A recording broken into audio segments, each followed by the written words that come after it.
You ask Tiger to calculate. This deals with linear inequalities with one unknown. The final result is b smaller than 3. Let's solve it step by step. Isolate the b. Divide both sides by -2. Whenever you multiply or divide by a negative, reverse the inequality sign.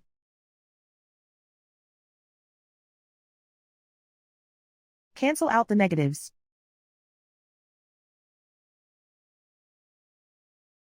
Simplify the fraction.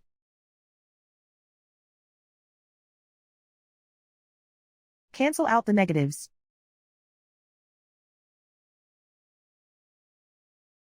Find the greatest common factor of the numerator and denominator.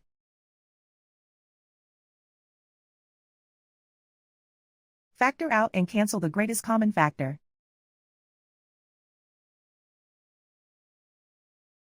Plot the solution on a coordinate grid.